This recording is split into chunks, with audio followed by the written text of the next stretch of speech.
O áudio que vocês vão ouvir agora é parte do podcast Xadrez Herbal. Caso vocês queiram ouvir mais sobre esse assunto e outros temas de política internacional, é só ir em xadrezherbal.com. Bem, sem mais delongas, passemos para o primeiro bloco do Giro de Notícias. Notícia do domingo passado, dia 21 de janeiro. Ron DeSantis desiste da corrida presidencial de 2024 e apoia Trump. Pois é, depois da derrota nas prévias de Iowa, e provavelmente ele recebeu ali pesquisas internas, né, das prévias de New Hampshire, o Ron DeSantis, governador da Flórida, decidiu pular fora da corrida presidencial e declarou o seu apoio ao Homem-Laranja, o Donald Trump. E o mote de campanha do Ron DeSantis era Never Back Down, o que ele não cumpriu. Pois é. Ele botou uma vírgula, virou never, vírgula, back down, entendeu? Algumas pessoas especularam, né, nas redes sociais, o Ron DeSantis pode ser vice do Donald Trump. Não, ele não pode ser o vice do Donald Trump, tá? Legalmente ele não pode, porque o Donald Trump, embora ele seja nova-iorquino e tenha sotaque nova-iorquino, a candidatura dele é pelo estado da Flórida, né? A sede, a residência eleitoral dele é Mar-a-Lago, e não pode ter dois candidatos para a chapa presidencial do mesmo estado. Tá? Isso vem acho que desde antes da Guerra Civil, inclusive, vem dos pactos da Confederação e tal. Apesar de que nada mais nova-iorquino do que mudar para a Flórida quando velho. Pois é, mas de qualquer jeito o Ron DeSantis não pode ser o vice do Donald Trump. Tá? E na corrida primária em New Hampshire, nós tivemos o Donald Trump vencendo com 12 delegados a 10, a Nikki Haley, 176 mil votos a 140 mil, ou se preferirem ainda, 54% dos votos foram para o Donald Trump, 43% foram para Nikki Haley.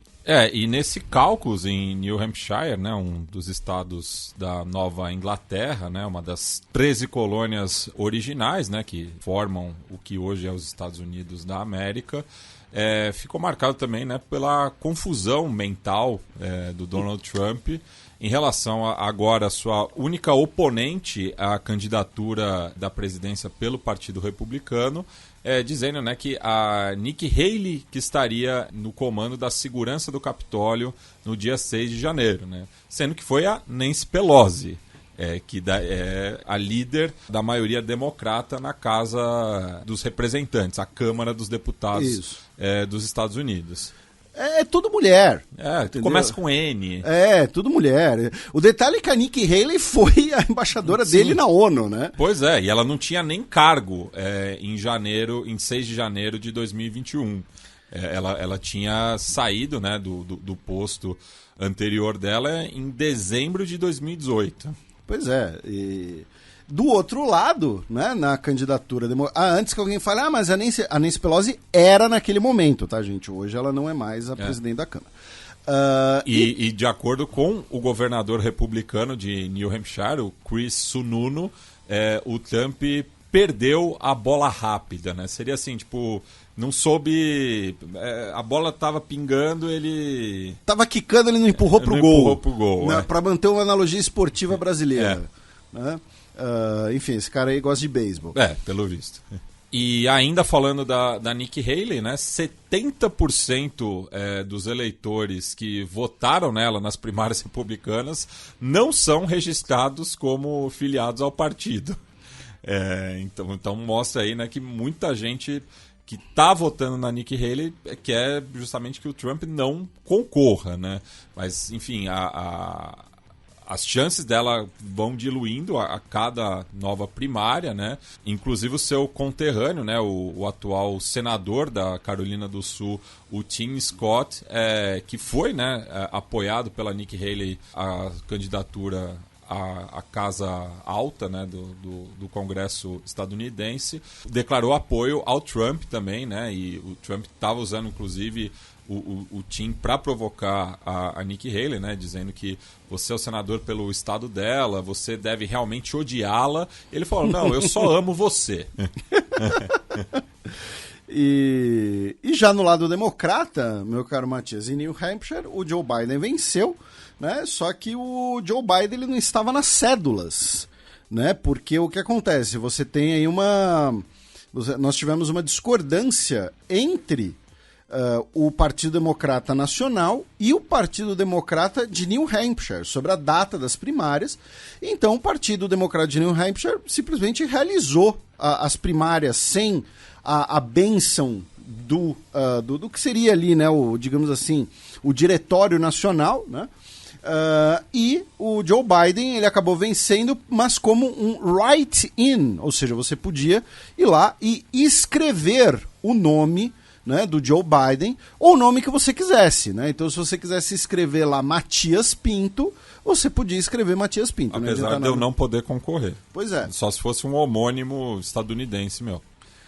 Pode ser que tenha. Pinto. Pode ser que tenha. Cara, tinha o Ford Pinto, lembra? Essa vírgula sonora agora, ela fora de contexto, ela pode ser usada para coisas tão malignas.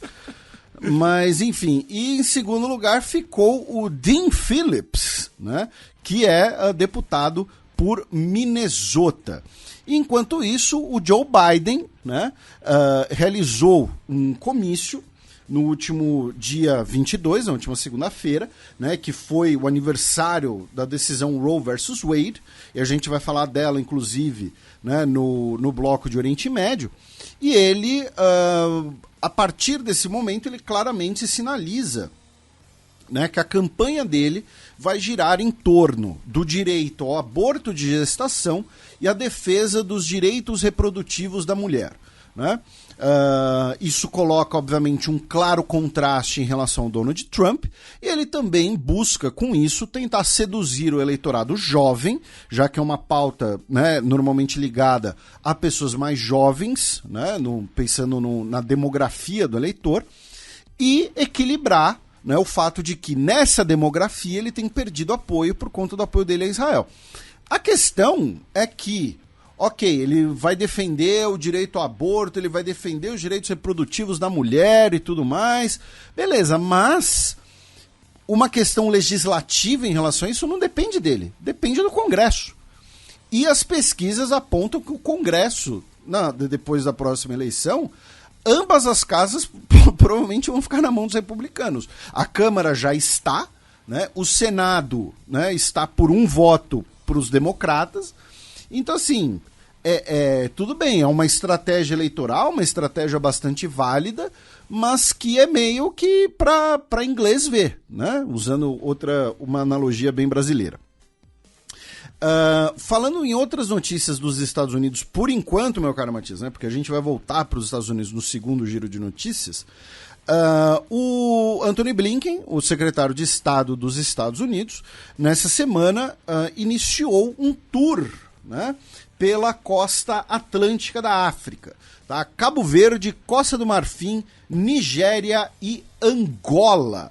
Lembrando que desses 4 países, né, Angola é um país que historicamente não tem relações muito próximas com os Estados Unidos, porém, Angola, por ter saído da OPEP e por ser um grande produtor de petróleo, junto com a Nigéria também é um grande produtor de petróleo, embora se mantenha, né, como um membro da OPEP, mas o fato é, uma visita a Angola se torna então muito interessante para Antony Blinken nesse momento, né, pensando no preço dos combustíveis, que tem pressionado a inflação e que é um dos principais indicadores econômicos que prejudica o Biden nas eleições. O desempenho econômico, né, dos principais indicadores econômicos do Joe Biden tem sido bons, né, como desemprego, enfim, recuperação da economia. Mesmo a inflação, né, o governo Biden conseguiu agir para diminuir a inflação, mas a questão dos combustíveis ainda é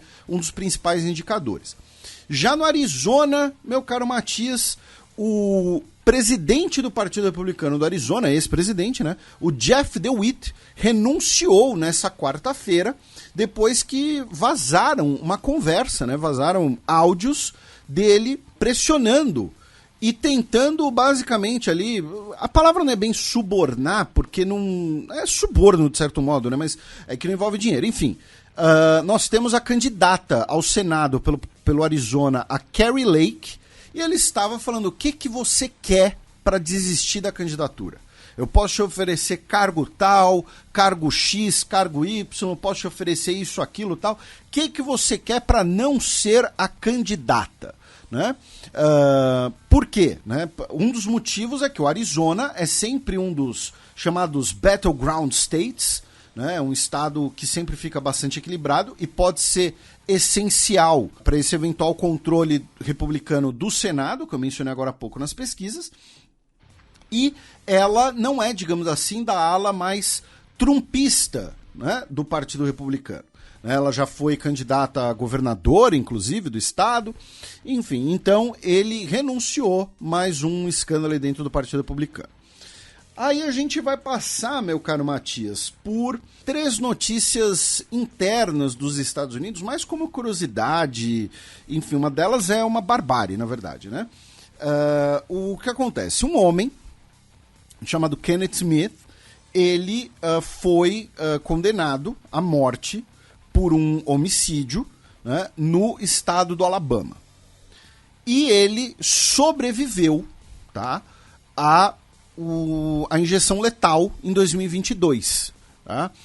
Aparentemente ele teria uma tolerância maior a uma das toxinas, né, que é utilizada nesse método de execução, enfim. E aí o estado do Alabama afirmou que ele será executado hoje, né, dia 25 de janeiro, estamos gravando esse programa excepcionalmente numa quinta-feira,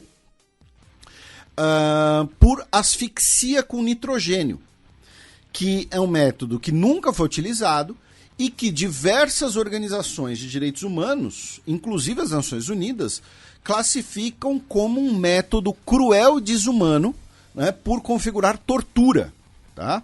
Ele tem 58 anos de idade e, assim, né, notícias da barbárie, né, basicamente isso, porque... e aqui a gente não está nem falando necessariamente da pena de morte em si, é que, assim, você asfixiar uma pessoa até a morte, né, enfim... Talvez, nesse caso, o método menos desumano fosse dar logo um tiro nele, enfim, na cabeça, sei lá, Mas que não também garante a execução sumária. Não sei, depende do calibre, enfim. Mas é isso. Né? E é porque, enfim, aí falando sério, né? A execução a tiros, ela normalmente é usada em cortes marciais, enfim, ela normalmente não é utilizada para criminosos comuns e tal. Você tem todo o lance, né, de... Tem as balas de festim. Né? Pra pessoa não carregar a culpa. Não carregar a culpa, exatamente. Né? Só explicando para quem não sabe, né? Então você vai ter, sei lá, 5 pessoas num pelotão de fuzilamento. Você vai ter 2 balas de verdade, 3 balas de festim, e ninguém sabe qual é qual, para a pessoa não ser uma executora, né? Para você não ter essa culpa pessoal. Né? Daí, uma probabilidade estatística. Daí que inventaram a injeção letal ou a cadeira elétrica com a ideia de que não é uma pessoa que está executando, você tem um aparelho, né, um aparato. Enfim. Outra notícia interna dos Estados Unidos, também essa trágica, né? Na noite do dia 21 para o dia 22 de janeiro, em Joliet, Illinois, tá? Um homem chamado Romeo Nance deixou 8 pessoas mortas, tá? Em 3 ocasiões diferentes, antes de tirar a própria vida. Tá? E basicamente todas as vítimas, menos um homem que teria sido ali morto talvez por acidente, eram ligados ao tal do Romeo Nance. Tá? E finalmente os Estados Unidos está sendo atingido por um dos invernos mais rígidos já registrados, né, que é também ligado, né, aos fenômenos climáticos, à mudança climática, né, porque sempre tem aquela pessoa que fala, falam em aquecimento global, mas olha só, tem uma nevasca lá nos Estados Unidos, né, e que já deixou 89 vítimas fatais, tá? Especialmente nos estados de Oregon e de Washington, né? Lembrando, o estado de Washington fica lá do outro lado, onde fica Seattle. Tá? É no noroeste. Isso, é onde surgiu o Pearl Jam, que usava camisas xadrez, que nem é que o Matias está usando agora, mas vocês não estão vendo. Porque o clima de São Paulo hoje está parecido com o de Seattle. E frio e chuvoso. E a gente cruza a fronteira, né, uma breve notícia do Canadá, já que uma corte federal afirmou que o governo Justin Trudeau, ao utilizar no início de 2022 os poderes de emergência, né, para dissolver aquela manifestação dos caminhoneiros que bloqueou Ottawa, né, os caminhoneiros que foram batizados pelo nosso querido Gustavo Rebelo de Hezbollah, né, ao utilizar os poderes de emergência, que foi a primeira vez que um governo canadense usou os poderes de emergência desde 1988, ele agiu violando o espírito da lei. Tá? Foi um uso não justificado. Isso não tem implicações práticas nesse momento, criminais. Tá? Isso foi a partir de uma ação movimentada por grupos, né, conservadores canadenses. Porém, como eu mencionei, no curto prazo ela não tem grande impacto, porém certamente afeta ainda mais a imagem do Justin Trudeau e do Partido Liberal. E lembrando, né, as pesquisas apontam que na próxima eleição o Partido Liberal vai ter o seu pior desempenho da história. Tá? O que indica porque o Partido Conservador provavelmente vai ser vitorioso e muita gente também vai migrar para o novo Partido Democrático, né, que é o partido mais à esquerda do Partido Liberal. Também no último final de semana, Egito apoia a Somália na disputa com Etiópia. A Etiópia, né, anunciou o acordo com a região da Somalilândia, né, que é uma região separatista da Somália, e que em troca do reconhecimento da independência da Somalilândia, receberia ali por 50 anos os direitos exclusivos a uma faixa de litoral e inclusive o uso de um porto. Né? Paralelo a isso, Egito e Etiópia estão há anos em pé de guerra, né, por conta das águas do rio Nilo, por conta da barragem da Renascença Etíope, que a gente fala aqui desde o início. Tivemos outros episódios, como a própria guerra na Etiópia, né, que teve ali um spillover, né, cruzou um pouco a fronteira com incidentes no Sudão, o Sudão que é um país aliado do Egito, melhor dizendo, né, a ditadura militar sudanesa é aliado do Egito. Então nós já tínhamos um cenário de tensão entre Etiópia e Egito. Da ditadura militar egípcia. Pois é. Entre Etiópia e Egito. Né, é a razão da Etiópia ter sido incluída no BRICS, né, porque a China queria chamar o Egito por causa do canal de Suez. Só que se você chamasse o Egito, você ia jogar a Etiópia no colo do chamado Ocidente. Então chama logo os dois. Enfim, o fato é a Somália, ou seja, né, a Somália que não reconhece a independência da Somalilândia, óbvio, né, um território seu, né, um separatismo interno. E o Egito se aproximaram porque agora tem um adversário em comum, né? A Etiópia, que está ali no meio. O presidente da Somália, o Hassan Sheikh Mohammed, foi recebido no Cairo pelo Abdel Fattah al-Sisi, o presidente general ditador do Egito. E no último domingo soltaram essa nota conjunta, né, afirmando que os dois países rejeitam, né, qualquer possibilidade de um separatismo, né, rejeitam qualquer possibilidade de separatismo, defendem o respeito à integridade territorial de ambos. Tem uma terminologia muito interessante, que é que eles vão se apoiar em caso, né, os dois países árabes vão se apoiar, né, contra qualquer tipo de agressão, em nome também da Irmandade Árabe. Por quê? Porque a Somália, né, embora não seja muitas vezes vista como um país árabe, a Somália é um país, digamos assim, que foi arabizado. A Somália faz parte da Liga Árabe, inclusive. Né? A Etiópia não, a Etiópia está ali no meio, né? A Etiópia está cercada de países que são da Liga Árabe, né, tirando Eritreia, mas Sudão, Egito, Somália, Djibouti, o Iêmen do outro lado do mar. E não é de maioria muçulmana também. Isso, não é de maioria muçulmana, não é um país árabe. Então, essa terminologia eu achei muito curiosa, porque foi meio que tipo a Etiópia. Né? Se a gente for falar em Irmandade Árabe, vocês estão cercados, tá? Tá todo mundo aqui vai se apoiar. Ainda no continente africano, meu caro Matias, infelizmente, essa semana, pelo menos 70 pessoas morreram no colapso de uma mina irregular de ouro no Mali. Tá? O desabamento dessa mina deixou pelo menos 70 pessoas mortas. Né? Um lembrete, né, de a importância desses países do Sahel, né, muitas vezes está ligado ao seu solo extremamente rico. Né? E também no continente africano, na Libéria, nós tivemos essa semana a posse, né, do Joseph Boakai, o novo presidente, e que rolou ali um susto, né, porque ele já tem aí os seus 79 anos de idade, estava um calor do cão, né, usando também outra expressão muito brasileira, ou tinha aquela expressão, né, calor senegalês. Sim. Né? Que um senegalês que mudou para Porto Alegre falou que não fazia calor daquele jeito no Senegal. E o Senegal é relativamente perto da Libéria, né? Então a gente pode adaptar também. Enfim, o fato é, o novo presidente passou mal ali, pareceu que ia desmaiar, enfim, teve que ser amparado pelos seus seguranças e a cerimônia foi encurtada.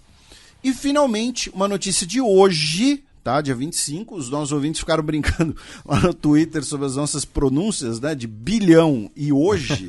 Né, uma notícia de hoje, tá?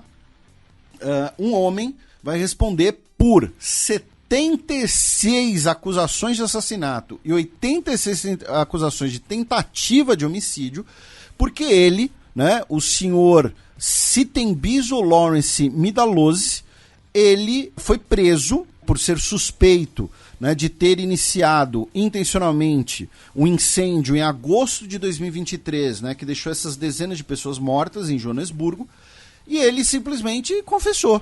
Tá? Ele decidiu falar tudo aí, então vai responder a todas essas acusações. Notícia da segunda-feira passada, dia 22 de janeiro. Premier da Índia inaugura templo hindu em campanha nacionalista. Mais uma segunda-feira na Índia de Modi. Pois é.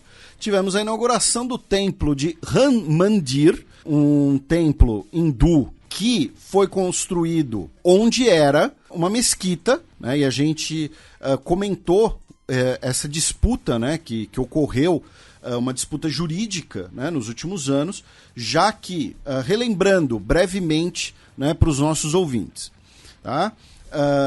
Na antiguidade, tá? Basicamente na antiguidade, existia um templo hindu nesse local.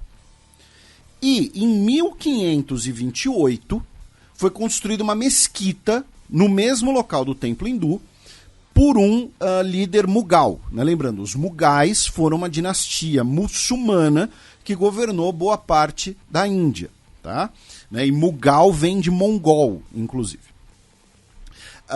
E isso é uma questão, né, que você tem vários historiadores que analisam isso, que ocorre em vários lugares, que é você construir, né, lugares santos da sua religião em cima, literalmente, dos lugares santos da outra religião, que é uma maneira de você impor o domínio e a sua identidade. Né? Então, por exemplo... Em outras palavras, colonização. Pois é, a igreja de Notre Dame, por exemplo, a Catedral de Notre Dame, ela fica onde era um templo pagão. Tá? O mesmo local. Era um templo pagão na antiguidade. Né? Pagão romano, eu digo. Tem uns antropólogos, todo respeito aos antropólogos... Né? A gente tem até amigos. A gente, né? Até amigos que são. Que falam, né, que não, porque são lugares que acabam sendo inerentemente místicos, as culturas e tal, o misticismo do local e tal. Não, é dominação pura e simples. Tá? Enfim. Então... É espizinhar ainda, é domínio assim, falar, ó, se a gente quiser transformar esse templo num banheiro, a gente vai fazer isso. Não, o que tem de igreja em Roma, por exemplo, que era templo pagão também, enfim. Então, em 1528 foi construída a mesquita, tá? Com a independência da Índia, o local se tornou um foco de protestos hindus, tá?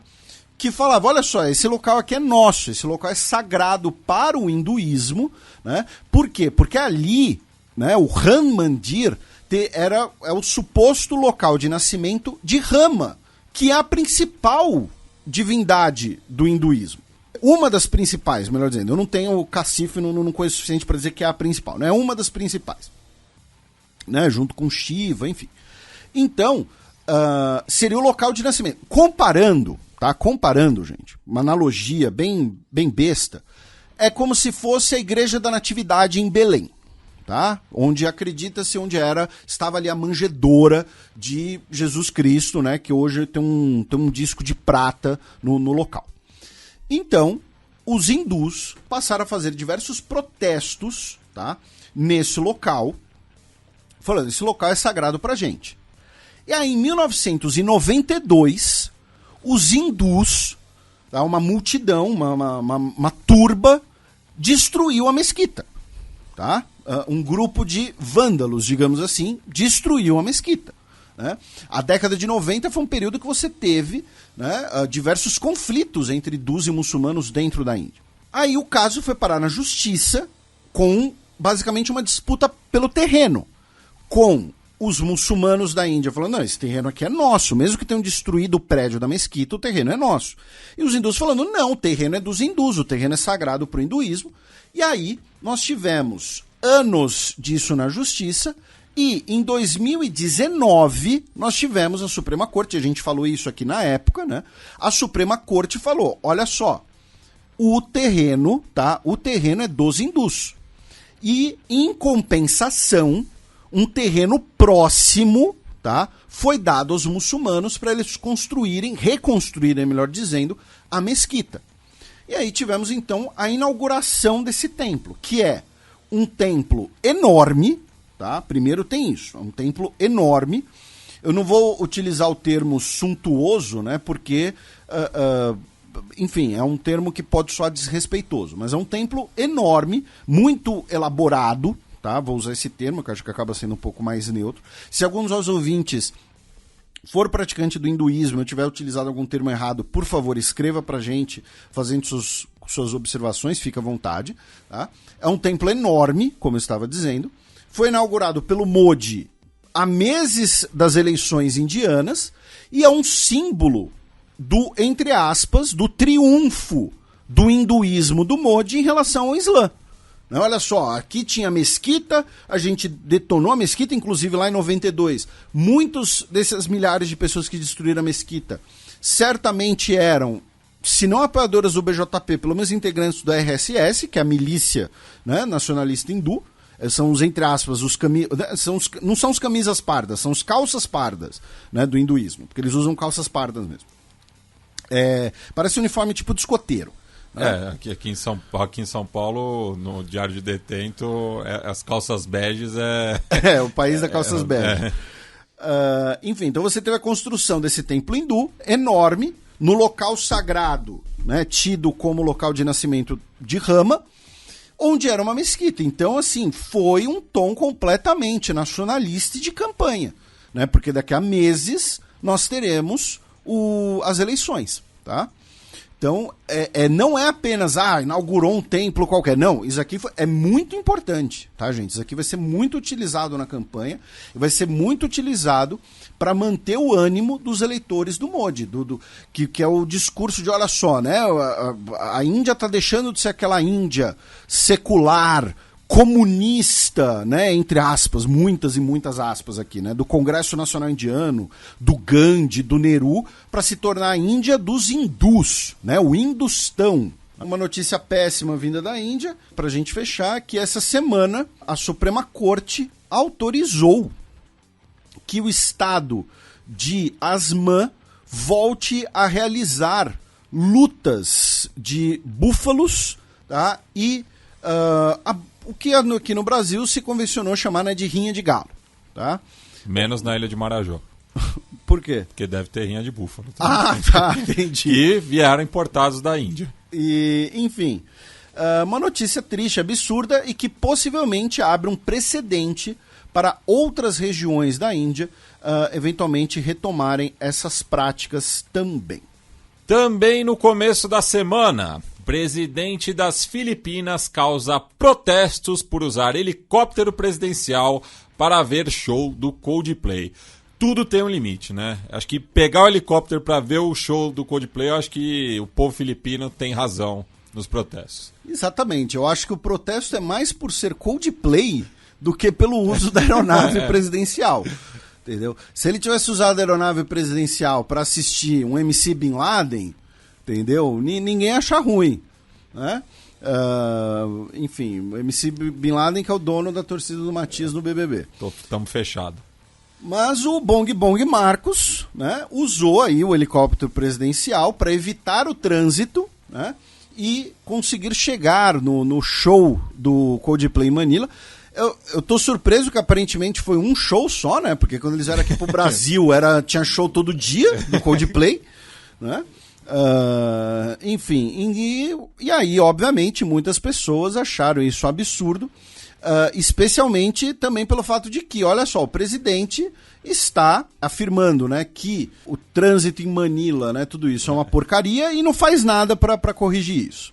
E claro, muita gente também fez analogias, né, com os pais dele, né, porque o Bong Bong Marcos, né, era filho, né, do Ferdinando Marcos, que durante muito tempo foi o ditador das Filipinas, talvez o ditador mais corrupto da Guerra Fria, o que é muita coisa, e que era isso, tratava o Estado como a sua propriedade privada. E a mãe dele, a Imelda Marcos, se gabava de nunca repetir um sapato. Exatamente. E não era sapato do Brás, não.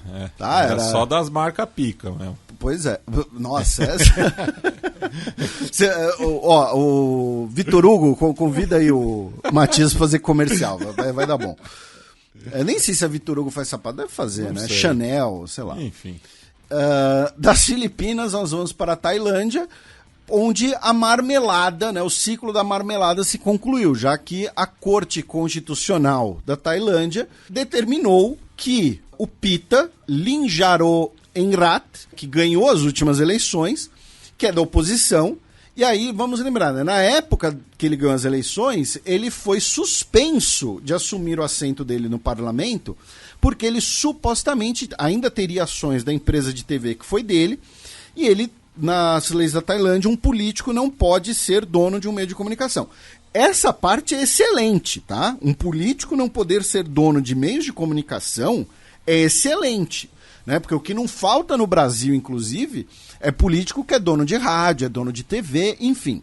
O fato é, o Pita já tinha vendido as ações, a Rede TV nem operava mais, só que usaram isso para suspender a posse dele e impedir um governo completamente de oposição.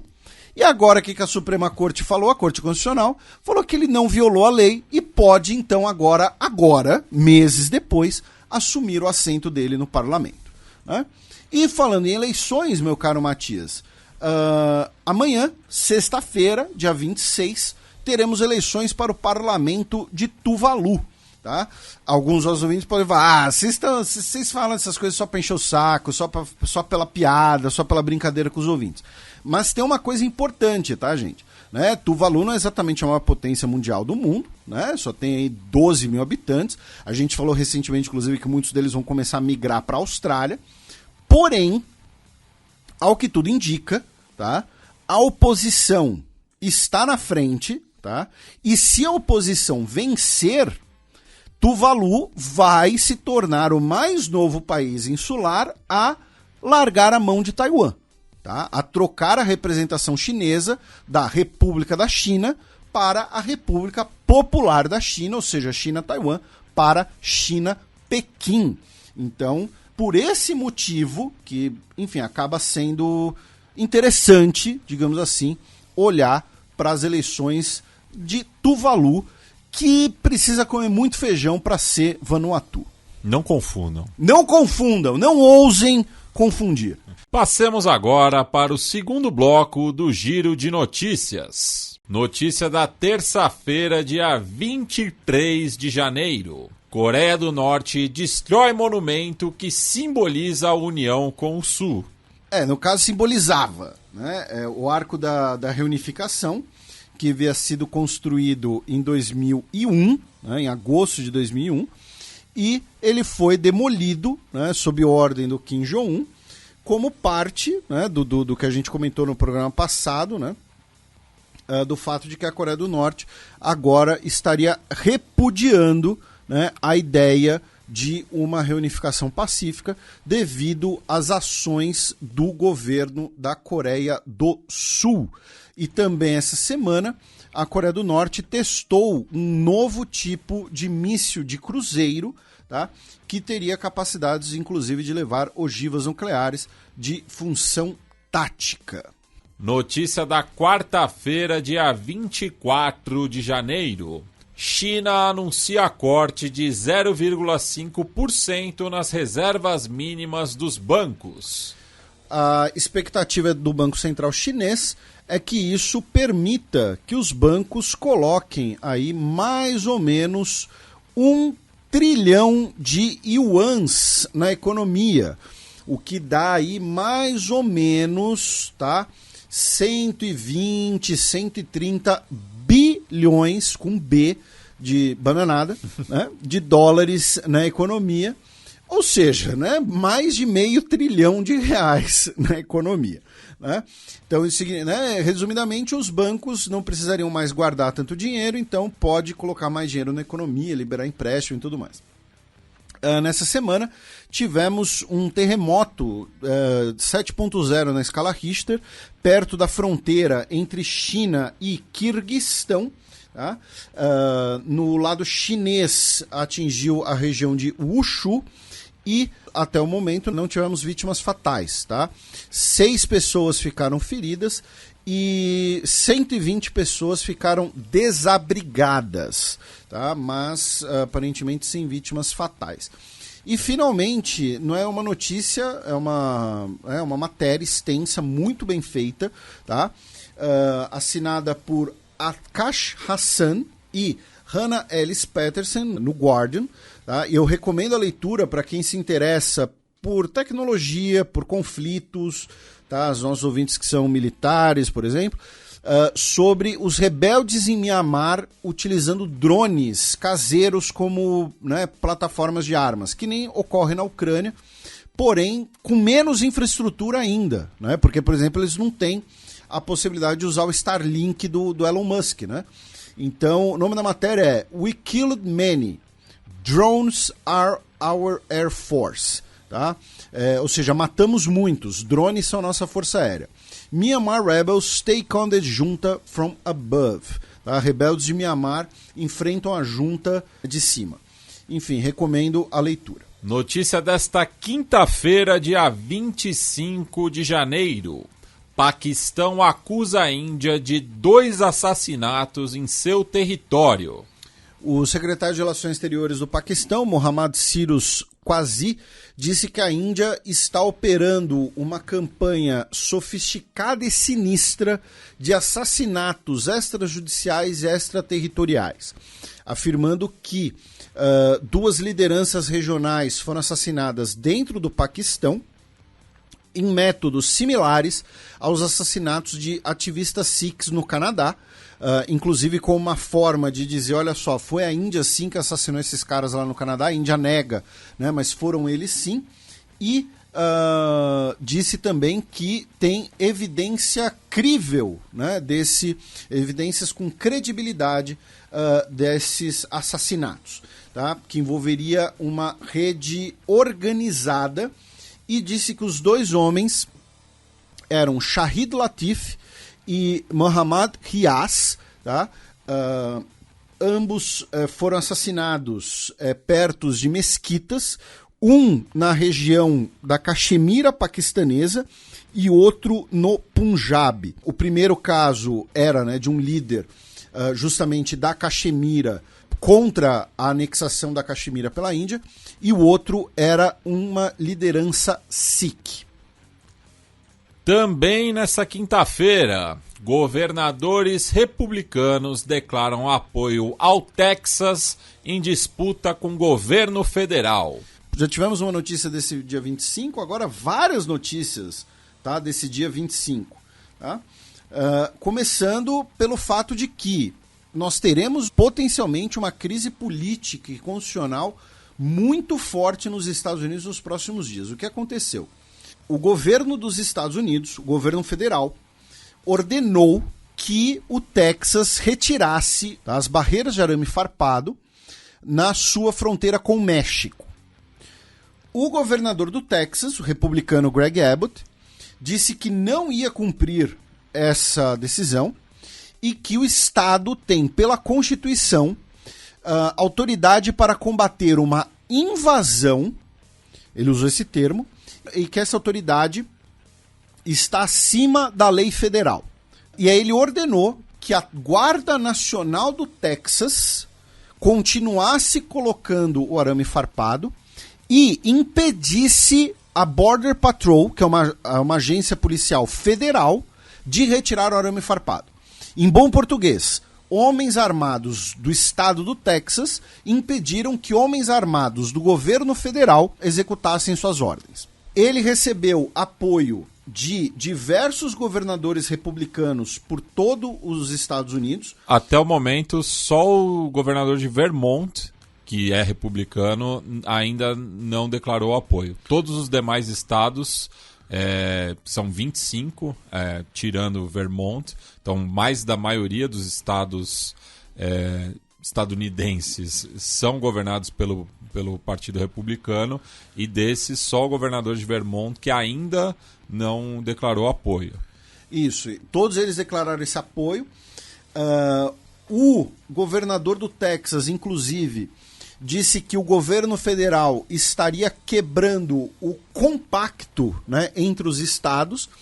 E isso é muito bizarro. Por quê? Porque a teoria do compacto é uma herdeira, digamos assim, dos papéis antifederalistas, né, que eram os Confederation Papers. Que a teoria do compacto é uma das ideias que fez parte do início da Guerra Civil dos Estados Unidos. Que é a ideia de que o governo federal, na verdade, é uma criação dos estados, em que os estados, né, que teriam o poder original. Né? O governo federal não poderia... Os estados teriam, né, a sua autoridade maior. Naquele momento era a ideia, inclusive, o debate sobre se os estados teriam direito ou não de sair da União. Né? Mas essa é uma ideia que já foi rechaçada diversas vezes, né, pela Suprema Corte, inclusive. É uma ideia, repito, ligada à Guerra Civil dos Estados Unidos. Tá? E aí... E só uma curiosidade, Felipe, que dos estados que fazem fronteira com o México, apenas o Texas é governado por um republicano, né? Porque Califórnia, Arizona e Novo México são governados por democratas. O senhor não falou agora o que o senhor falou do Arizona agora há pouco, e que nós estávamos conversando sobre esportes, né? Sobre times esportivos. O senhor caluniou o glorioso estado do Arizona. Brincadeiras à parte, a decisão, a ordem para Border Patrol, é importante mencionar, ela é embasada por uma determinação da Suprema Corte. Tá? A Suprema Corte disse que a agência federal pode sim remover os arames farpados. Deputados democratas estão pressionando o Joe Biden a federalizar a Guarda Nacional do Texas. O que são as Guardas Nacionais? A Guarda Nacional é fruto desse processo de formação dos Estados Unidos, né, em que você tinha as 13 colônias, que eram entidades separadas até o momento da criação do país.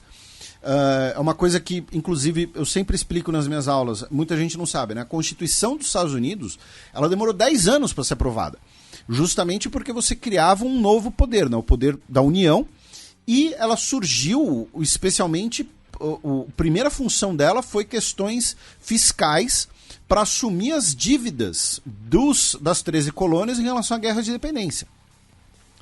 As Guardas Nacionais são como se fossem...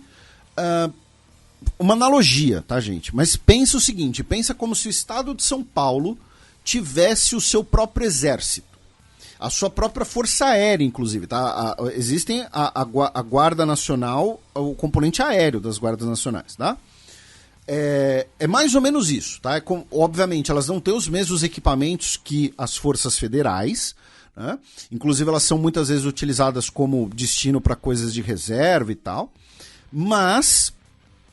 os elementos da Guarda Nacional podem ser federalizados, né, seguindo ordens do governo federal, e ser utilizados pelo governo federal, inclusive em guerras no exterior. Tá? Frequentemente você vê lá os integrantes da Guarda Nacional, 3º Batalhão da Guarda Nacional da Virgínia foram para o Iraque, sabe? Coisas assim. Então, a federalização seria basicamente tirar a Guarda Nacional do Texas, que é, como eu disse, muitas aspas, tá? Muitas aspas, é uma analogia. É como se fosse o exército do Texas, tá? Até porque lá não existe a polícia militar, né? As polícias são um ciclo completo e não são sob autoridade do governador, né? As polícias são sob autoridade principalmente dos counties ou dos municípios. Embora você tenha, né, você vai ter o Texas Rangers, por exemplo, que é a agência de polícia do estado, que é similar, mais ou menos, entre aspas, nas funções da FBI, enfim. O fato que é ligado ao Departamento de Segurança Pública do Texas. Isso. E o fato é, você tiraria esse exército do Texas da mão do governador, para falar, olha só, quem dá as ordens agora é o Joe Biden. E o Joe Biden deu 24 horas para o governador do Texas obedecer, senão ele vai tirar a Guarda Nacional do estado. Vai assumir o comando. Então, podemos ter uma crise constitucional agora bastante interessante. Em ano de eleição, que delícia. Pois é, em ano de eleição. Tem gente falando uma nova guerra civil e tal. Enfim. É mais um filme da franquia The Purge. Em outras notícias ligadas aos Estados Unidos, meu caro Matias, né, a gente vai fazer um fluxo agora, né? O Elon Musk, ele disse hoje que a fábrica chinesa de carros elétricos, né, a BYD, ela vai demolir os seus competidores caso não sejam impostas barreiras comerciais. Isso gerou 2 comentários devido, né, à delícia da ironia. Primeira ele vive defendendo o livre comércio, postou lá o negócio, né, que ele estava com tesão ao ver o discurso do Milley em Davos, mas quando afeta o bolso dele, ele vai lá e pede barreiras comerciais.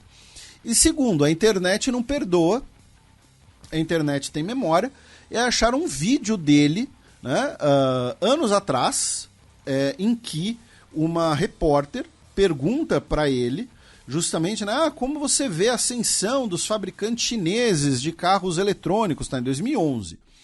E ele dá risada, né? Ele fala que os chineses nunca vão, né, ultrapassar porque ninguém vai querer comprar carros chineses. E agora ele está pedindo aí barreiras tarifárias para proteger a Tesla. Aí a gente começa, né, como eu disse, esse fluxo, né? Então, Elon Musk falando de China e vamos para Taiwan, já que essa semana a ilha recebeu, né, um representante do Partido Democrata e um representante do Partido Republicano, né, que se reuniram tanto com a atual presidente quanto com o seu sucessor eleito e também com lideranças do Kuomintang e do Partido Popular de Taiwan, né, que são os 2 partidos que serão derrotados nas últimas eleições, para garantir o apoio dos Estados Unidos à ilha. Taiwan, inclusive, nessa quinta-feira, dia 25, começou, né, o novo serviço militar obrigatório. Então, os recrutas que se apresentaram nesse dia 25 serão os primeiros recrutas taiwaneses que vão servir 1 ano no exército. Tá? O serviço militar obrigatório antes era de 4 meses e agora foi expandido, né, por conta aí do aumento das tensões com a China. E Taiwan, junto com Coreia do Sul, Israel, Armênia, é um daqueles lugares que não é aqui no Brasil. O serviço militar obrigatório é para todo mundo, não tem excesso de contingente, não. Então vai todo mundo servir 1 ano. E finalmente a gente de Taiwan passa rapidamente para o Japão, já que o criminoso, né, o Shinji Aoba, em 2019, né, ele foi responsável, né, pelo incêndio criminoso no estúdio da Kyoto Animation. A gente repercutiu essa notícia na época, muitos fãs, né, ficaram, né, comentaram, porque muitos profissionais que morreram eram ligados a grandes produções, inclusive japonesas, de filmes e tal. Ele foi condenado à morte, tá, já que o incêndio deixou 36 pessoas mortas.